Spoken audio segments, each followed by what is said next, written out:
This is the 2025 Chevrolet Silverado Trail Boss, a new trim level for this year.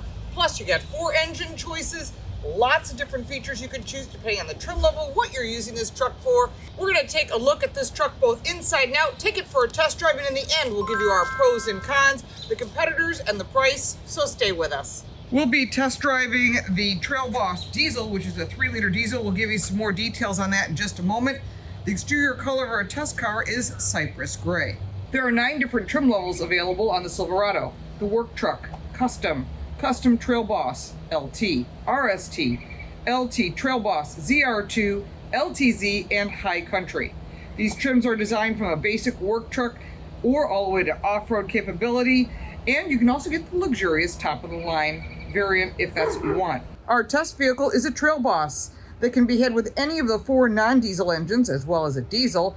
Depends on what you're going to use this vehicle for. It's important to note that that 3-liter diesel engine, which I really love, is not available in a regular cab, only available in a double cab or a crew cab.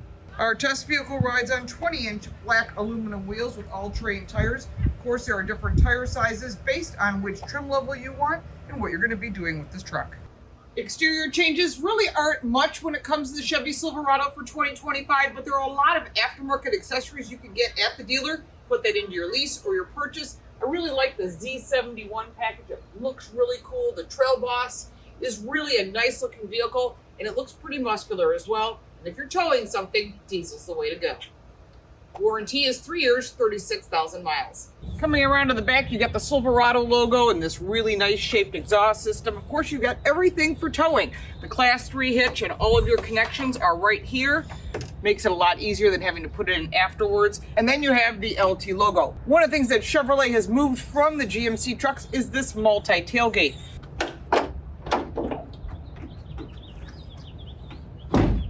You can use this tailgate for different purposes depending upon what you want. You're using it as a work truck, you can put things up here.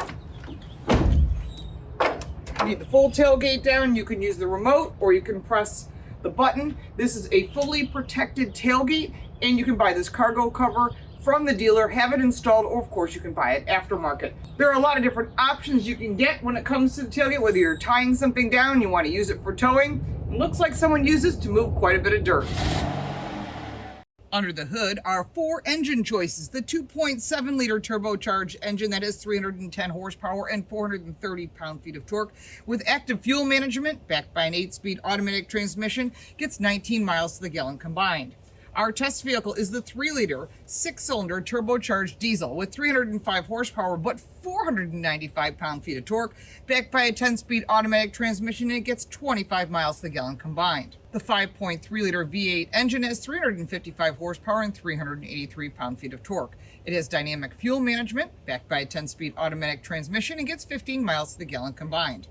Or the big engine, which is a 6.2-liter V8 engine with 420 horsepower and 460 pound-feet of torque. It has dynamic fuel management backed by a 10-speed automatic transmission and gets 16 miles to the gallon combined. Towing capacity on our diesel engine is 12,900 pounds, depending upon whether you go 2-wheel drive or 4-wheel drive, and of course the bed length.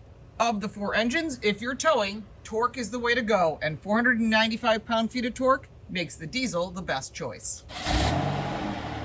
I drive a lot of trucks and I own a Ford truck, but I have to say, General Motors has stepped up their games with the Chevy Silverado. I really like this Trail Boss with the Z71 package. There's just so much about this vehicle. Even though this is not the top of the line, this is a great truck. I am pretty impressed with it. There are standard safety features and a lot of new safety features as well. In addition, Super Cruise is available in the Silverado pickup truck. There are 750,000 miles of mapped out roads. And what that does is it's sort of a lane centering. It's actually a level 2 or level 3 autonomous, which means you can take your hands off the steering wheel and maybe grab a sip of soda. But keep in mind, you still have to keep your eyes on the road. It does track your eyes. That is required.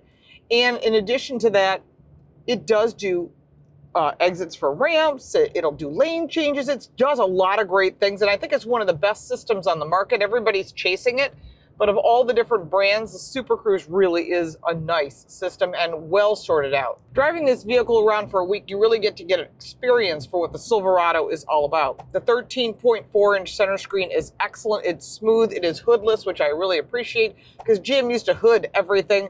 But now they've really stepped up their game, made it more modern. It is a Google-based screen, so you can, if you use Google, you'll easily be able to use this. It has, of course, Apple CarPlay, Android Auto, and all of the Google apps and features that you might be used to. Of course, it has a Play Store and everything else. But if you're using this for towing, you can go into the tow mode and it'll give you all the information you need. You can connect your phone as well. And then, of course, there's other apps you can add to this. I'm really impressed with the whole screen, how easy it is to use. The sound through the Bose audio is excellent as well. Gauges in front of you are digital. I have no problem with that. If you're owning this and you're watching this video and it's a used car and maybe this is who knows how many years down the road, digital gauges are not the best. I like an actual gauge, but again, it depends on the vehicle and how it's been maintained, and some people are great with their cars and some just not so much. But as far as the vehicle itself, it's very intuitive. I got into the car, it's like 30 degrees here in Buffalo. Turned on the heated seats for me to a 3-stage, which I would have done anyhow. Heated steering wheel, turned itself on, it's right here, and then it shut itself off when it felt that it reached a temperature that I was comfortable. How does it know that? I don't know. But these are part of the new systems, the AI in cars, sort of. The drive modes and your lighting knobs are on the left side of the steering wheel, low, very easy to use. You're not going to change them that often. To the center, you've got a lot of information below the center screen beyond an actual volume knob. Thank you, because not every brand has figured that out. You have your lane centering, your park assist, your auto off, which of course I shut off because I really don't like the start-stop technology. Again, that's a personal thing. Then you can lower the tailgate, which is great. You cannot raise it, you can lower it. You get your 4-ways, traction control, hill descent, and then of course you can adjust your windows and so forth. Window lifts are on the door, that's all normal. Going further down, you've got your brake controller for your trailer, your climate control all the way across is normal, USB-A and USB-C charge ports, which I really like because some manufacturers have pulled it, which makes absolutely no sense because everybody's charging on a different system. And you want to be able to have that available, but there is also wireless charging right underneath the center armrest area. 2 cup holders, nice big reel shifter. I hate to put it this way, sorry, for real men, because it feels like I want a grippy shifter versus these terrible shifters that, you know, they're on the screen and they're all over the place. This is like what should be in a truck. It is proper. Tons of storage in this vehicle. Storage behind the center screen, storage on the side of the console, storage in the doors, storage literally everywhere. This is what a truck should have, lots of storage. And then inside, underneath that center console, is more storage as well as more charge ports. And you can hang folders in here, you can put a laptop in here. There is a ton of room. And then behind that, like I said, in the second row, you've got the ability for cup holders. All of this has made the GM Silverado a much better truck than it's ever been. So if you've bought other brands, which I have, I'm going to definitely test drive one of these in a 1-ton, because that's what I need is a 1-ton dually, because I really think that General Motors has stepped up their game when it comes to trucks. Ford is the #1 selling pickup truck, but Ram and General Motors have excellent trucks as well. Definitely drive all those, and that includes the Toyota Tundra. They don't go to 1-ton, they go up to half-ton. Nissan was making trucks under the Titan name. They've stopped doing that, sadly. I really did like their truck, but you can get half-ton, 3/4 ton, 1-ton, big trucks, even bigger than that, through Ram, through General Motors, and through Ford. So I always say, you gotta cross-shop, you gotta test drive all of them. But I like this truck. I think it rides really nice, although it's rough like all trucks are. The truth is, this one rides, I think, better than most of them. Nice, smooth, comfortable ride, absorbs some of the changes in the roadway, and all of that is really important when it comes to driving a truck, because you can use it for literally anything. And that's one of the things, if you could have one vehicle, what would it be? It should be a pickup truck, because you can use it forever. The front suspension is an independent coilover shock with twin tube shock absorbers. Rancho shocks on the Z71 package, 2-speed transfer case, or an AutoTrack automatic transfer case with 4-wheel drive. Depending on the model, you can get different suspension setups. The Multimatic DSSV dampers are on the ZR2, and adaptive ride control is available on the High Country.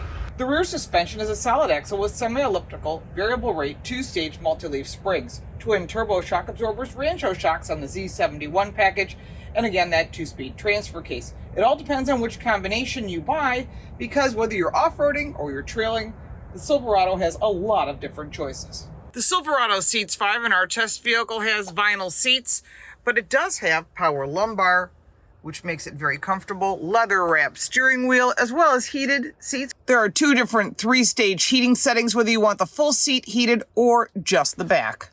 The passenger side of our test vehicle has manual seating, but you want to go to the high country, or you want to go a higher trim level, and you're going to get those full power seating, as well as heated and ventilated is available. The second row seating, well, there is a ton of legroom here for adults, and that's important depending upon who you're transporting, but it's also good for child safety seats, outboard latch settings for both child safety seats. Someone can sit in the middle, or you've got cup holders for that long road trip and a spot for snacks or whatever it is that you want.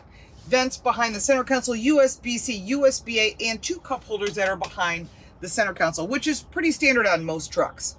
Pockets behind both seats. Really tons of legroom. There is no sunroof on our car, which is fine. Bose audio system in the doors makes the sound really nice. One of the cool features that the Silverado has that the competitors don't have is a hidden access port. You want to put something back there of value or something you don't want stolen? No one's going to think about looking here. Love the concept. Great idea. Great place to hide things. Easy steering, not over-assisted, tight. Brakes are good. Acceleration, you buy horsepower, you drive torque. I say that all the time. And the diesel 3-liter engine that's in this is more torque than the biggest motor that General Motors offers in the Silverado. Because the torque is what you're going to need if you're towing a trailer, you're hauling something, whatever it might be. It could be anything from a Christmas tree to a camper to snowmobiles to whatever it is you want to do. Definitely diesel is for towing. I really like this truck, but one thing I have to say is that there isn't a lot of changes for 2025 when it comes to the Silverado, but I really like how this truck handles overall. I love the fact that they're the only ones carrying a diesel engine. Ram no longer does. Ford no longer does in the half-ton. You have to step up to a 3/4 or 1 ton. Not a very smart move on their part, but a very smart move on the part of General Motors. I'd like to see them come back on the other trucks as well. It's just one of those things, if you're towing something, you definitely want to have diesel. Now, if you want performance, you can step up to the big motor. You want to do off-roading, you got a wide selection. But to me, this is one of the best features when it comes to a truck that you're going to use for anything. And better fuel economy too. One of the things I did want to cover was the bed length. You can get them 5 foot 8 inches long, 6.5 foot long, or an 8-foot bed. Again, depends which combination works best for you. Now let's get to the pros and cons list. I get this vehicle for a week from Chevrolet, so we get to test drive it and give our opinions. Now let's go to the pros and cons of the Chevy Silverado. Now I am a big fan of this diesel engine, and I'm glad they're still offering because a lot of their competitors are not, which I think is a very foolish move. If you are towing a trailer, or you're hauling something, you definitely want diesel because you buy horsepower and you drive torque. And torque is what you get with a diesel engine. There's a ton of available powertrains. If you want performance, you want off-road ability, pick one of the 4. There's a lot of good choices here. When you buy the 4-door version of the crew cab, you're going to have tons of legroom, which is what you want if you're going to be having adults in the second row. Lots of bed tie-down options and lots of accessories available from the dealer. And I do like the touchscreen. It's easy to use. And if you want Super Cruise, you can get that on the higher trim levels. On the negative side, well, there really isn't that much other than like all the other trucks. The ride is a bit rough. If you're used to driving a SUV, this is going to be a rougher ride. But for me, I really like the ride. Of course, there are a lot of competitors when it comes to the half-ton truck category. You've got Ford, their F-150. You've got GMC, the sister company. You've got the Ram 1500, the Toyota Tundra, which we just drove literally this week. And of course, the Nissan Titan, if you can find one left on a lot. That's a lot of competitors, and I suggest you test drive all of them. Check with your insurance company. Each one has pluses and minuses, and it really has to be something that fits your budget and something that fits your style and what you like. Everyone has opinions. That's why there are choices. Our test vehicle came in at $69,600. There's a wide price range when it comes to the Silverado truck. Of course, don't forget to ask for that loyalty and that conquest discount. You're changing brands? Ask for the conquest discount. You are loyal to the Chevrolet brand? Ask for a loyalty discount. And that price can be anywhere from $500 to $2,500. And if you don't ask for it, you don't get it. And don't worry about it, because the dealer will get that money, and that money belongs to you. Make sure that you ask for a discount and never pay the window sticker. That's my personal opinion. And also never be afraid to walk away. If you got value from this video, please like and subscribe. If you have any additional questions about the Chevy Silverado lineup, put them down in the comments below. We'll be sure to give you an answer. You can support our channel by buying me a cup of coffee, and all the ways to reach me, including the podcast, are down below in the description. Thanks so much for watching. I'm LaurenFix.